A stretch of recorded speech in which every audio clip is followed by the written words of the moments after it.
de mi paso por el gobierno en el Ministerio de Educación, le pregunté al ministro, ¿quién en este gran edificio lleno de miles de funcionarios que trabajamos aquí se ocupa de los niños que por pobreza no van a la escuela? Y me contestó, nadie. Nadie, porque nosotros como Ministerio de Educación nos ocupamos de los niños que sus padres matriculan a sus hijos para que vayan a la escuela. Sorprendente. Soy Lucía Curio, una economista metiche en educación ya por 30 años. En estos 30 años últimos de mi vida me he dedicado a buscar cuáles son esas tecnologías aliadas, claves, con las que podemos transformar la educación. Una educación más inclusiva, una educación para todos. Y esto comenzó con un giro que dio mi vida, como les dije, economista. Y ustedes se preguntarán, ¿qué hace una economista metida en educación? Pues bueno, mi vida dio este giro radical y comenzamos con un grupo de jóvenes en los 90s, bueno, jóvenes que éramos en los 90s, de distintos lugares del mundo, que nos dedicamos a incorporar la ciencia de la computación en las escuelas del mundo. En aquella época, en los 90s, cuando nadie soñaba que los niños podían empezar a crear soluciones, ¿no?, a los problemas desde el mundo de los algoritmos. Pero bueno, eso empezó a ocurrir en aquella época. Y bueno, volviendo un poco a la pregunta y a la respuesta que me dio el ministro sobre la atención que había a esos niños que por pobreza no iban a la escuela, me quedé con tal preocupación que cuando cumplí mi cuota de patria por la gestión educativa, a la que invito a todos a tener alguna vez en sus vidas, simplemente lo primero que hice fue crear una organización. Propósito Perú. 0 niños sin aprender al 2030, y me fui dedicando a ello. Justamente en ese mismo contexto en que estaba con mis primeras actividades de Propósito Perú, surgió una noticia, una data que se publicó desde el Banco Mundial. El Banco Mundial, junto con UNICEF y UNESCO y algunas otras organizaciones, lanzaron una problemática terrible. Dijeron, a pesar de que en estas décadas nos hemos dedicado, los gobiernos, los organismos internacionales, a trabajar directamente por lo que es llegar cada vez a que haya más y más niños que vayan a la escuela, pues resulta que hoy día nos encontramos con que 70% de los niños de 10 años de edad no comprenden hoy día un texto acorde con su edad. Con lo cual quiere decir que escolaridad no es sinónimo de aprender. Y a esto, ¿no?, que le llamó la crisis de aprendizaje, se quedó con el concepto de existe pobreza de aprendizaje. Ante esta situación, realmente yo me ponía a pensar en la familia Mamani, una familia de una comunidad andina a casi 4.000 metros de altura, que con gran esfuerzo mandaban a su niña a la escuela, a su niña Jacinta, que estaba dedicada a las actividades familiares del campo y que dejaba de hacerlo con la ilusión de la familia para que Jacinta aprendiera, yendo a la escuela, caminando 2 horas para llegar a la escuela, y con el sudor de su frente lo hacía cada día, y a lo largo de 6 años lo venía haciendo para que llegue a completar la primaria sin comprender un texto acorde con su edad. O sea, pongámonos a pensar, si esto se lo compartimos a alguien de un país de primer mundo, nos digan, ¿cómo es esto posible?, ¿no? 6 años de su vida en la escuela y que no logre tener la esperanza, la familia de Jacinta, de un mundo mejor para ella, mejor que el que ellos vivieron. Y esto realmente a mí me marcó tanto que de una preocupación simplemente pasó a ser una obsesión. Porque pensaba en las miles de Jacintas del mundo que seguramente si yo les leía ese pasaje del Principito, ese que decía, he aquí mi secreto, que no puede ser más simple, ¿no? lo esencial es invisible a los ojos. Solo con el corazón se puede ver bien. Seguramente no lo comprendían muchas de las niñas del campo. Y esto seguramente, de alguna manera u otra, en un grado u otro, nos puede afectar a cada uno de nosotros como profesionales, ¿no? Entonces me daba vueltas y vueltas y me hacía la pregunta, ¿qué hemos hecho? O mejor dicho, ¿qué hemos dejado de hacer para que en todo este tiempo, ¿no?, tengamos todavía tantos niños que no comprenden un texto acorde con su edad? Y en esa pregunta provocadora que yo venía haciendo, una de las respuestas que más resonó en mí fue de Alberto, un piloto que me contaba esa misma preocupación tenía yo cuando era instructor de futuros pilotos que iban a volar un avión en el que podías estar tú, o tú, o tú, y que cuando les explicaba el sistema de control para volar un avión, no entendían, ¿no?, los procedimientos. Preocupante, ¿verdad? Muy preocupante.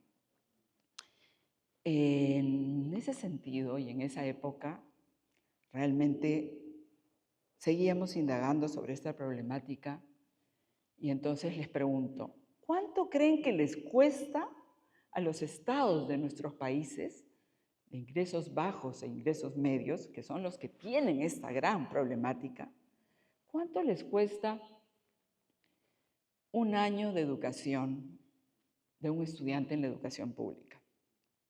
Pues en algunos países les cuesta como $1.200, en otros hasta $1.600. Claro que si lo comparamos con economías de primer mundo, pues definitivamente estamos en la tercera parte o menos de lo que les cuesta a ellos.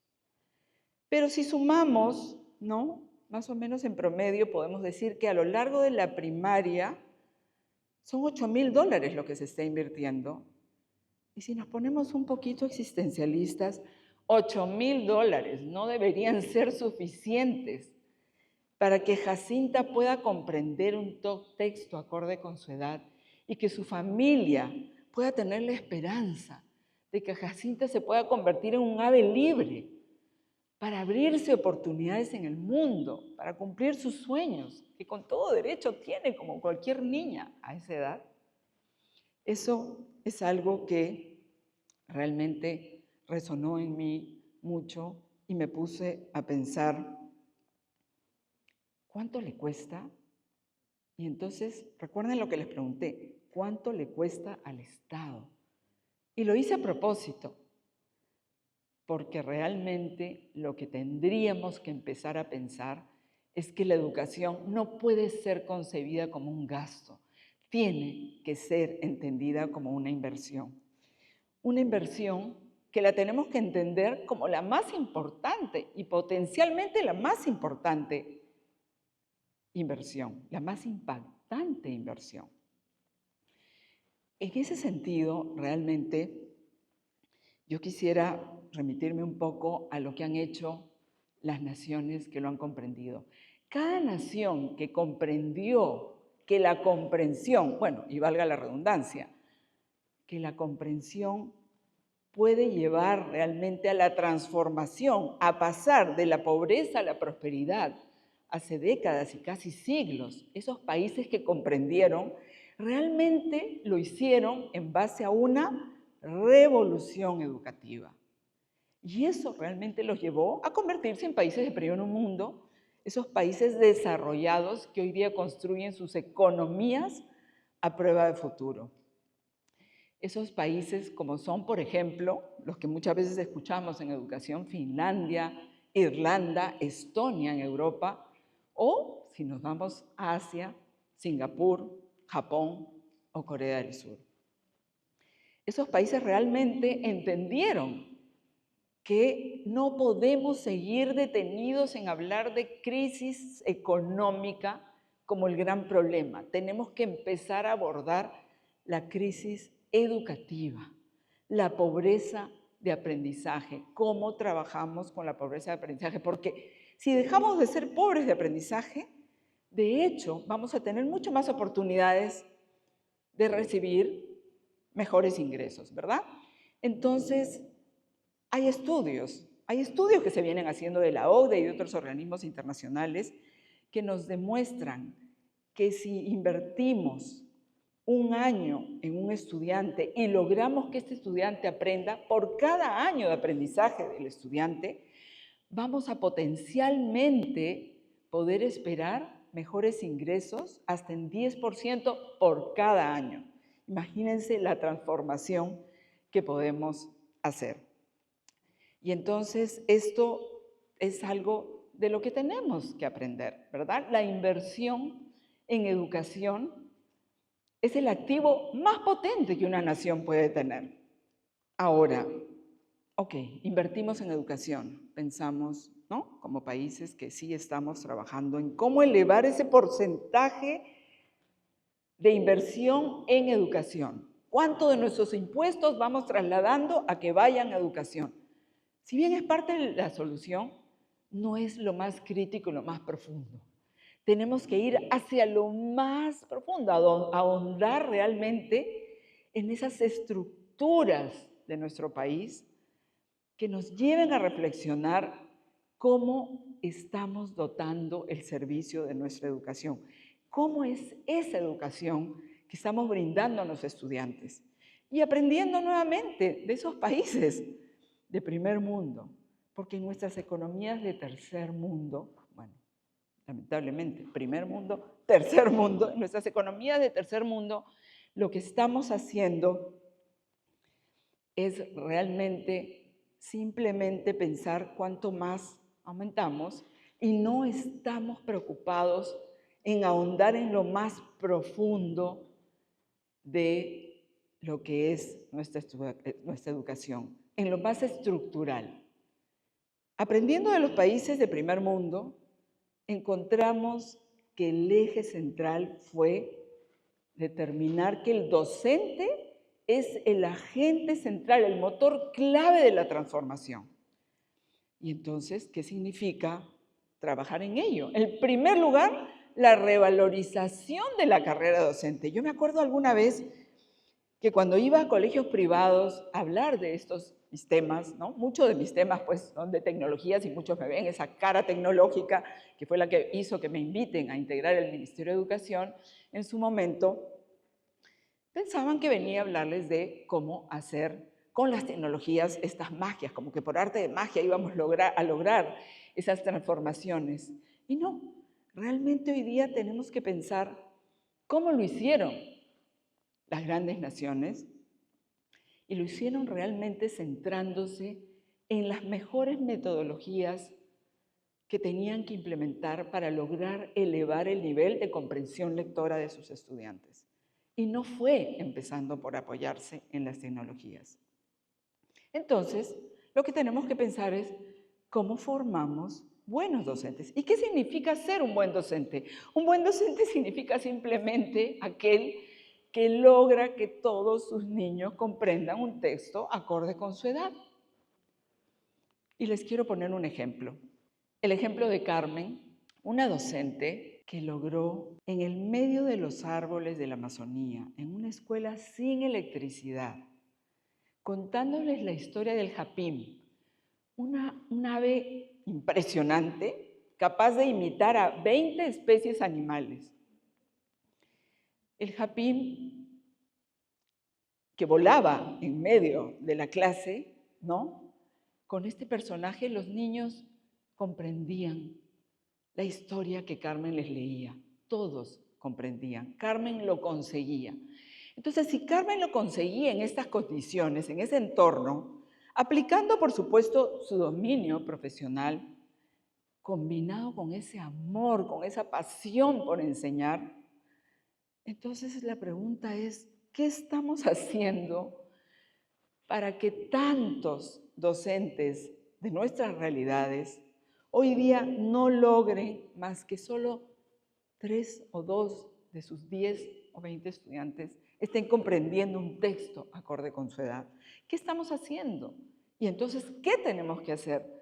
Tenemos que simplemente realmente identificar cuáles son esas metodologías con las cuales hemos visto un impacto de resultados, de logros de aprendizaje en grandes realidades, como para imitarlas, como para hacer eso con cada uno de nuestros docentes. Pero aún no lo venimos consiguiendo. Estamos invirtiendo más en educación, pero aún no lo venimos consiguiendo. Y entonces la pregunta que me sigue es, ¿cómo lo hacemos? ¿Cómo lo hacemos como país? Y bueno, yo les quisiera decir un poco lo que yo hago, ¿no? Lo que yo hago en mi día a día, y es en parte porque no sé decir no. Ya los que me conocen saben que no sé decir no. Entonces, cuando me invitan a cada mesa, a cada espacio, a colaborar, a contribuir en distintos desafíos, en ver cómo abordamos, ¿no?, distintas problemáticas, lo primero que busco es juntar a los actores, es decirles, tenemos que trabajar en conjunto, gobierno, la empresa, la sociedad civil, los organismos internacionales, la academia. Todos los actores juntos tenemos que ponernos de acuerdo. Bien difícil, en la mayoría de nuestros países difícil, pero tenemos que hacerlo en educación. O lo hacemos o morimos, ¿no es cierto? Entonces, con ese rol, yo ahora les pregunto a ustedes. Los invito a que se formulen la pregunta, ¿qué puedo hacer yo? ¿Qué puedo hacer desde mi entorno de trabajo? ¿Qué puedo hacer desde mi emprendimiento? ¿Qué puedo hacer, por qué no, desde donde estoy estudiando? Y quizás, y el sueño sería, que cada uno de ustedes, más allá de pensar en lo más fácil, lo económico, bueno, donaré un día de mi trabajo o invertiré un día de mi trabajo en lograr que haya alguien que deje de ser pobre de aprendizaje. Sí, y además hay otras opciones en toda esa cadena de valor de la inversión en la comprensión. Sí las hay. Pero yo los invito a pensar, a lo mejor un poco basado en mi experiencia y ojalá en poderlos inspirar, en que mañana, ¿por qué no se despierten pensando, ¿y qué tal si yo lidero esto, de juntar a los actores en mi comunidad? Es una tarea que requiere cierto tiempo, sí, pero no es una tarea compleja, es una tarea con la cual ustedes tienen que levantarse inspirados para lograrlo. ¿Y por qué no? En poco tiempo, ese liderazgo que asumieron se convierta en ser las primeras o los primeros en que logren 0 niños sin comprender un texto acorde con su edad. Muchas gracias.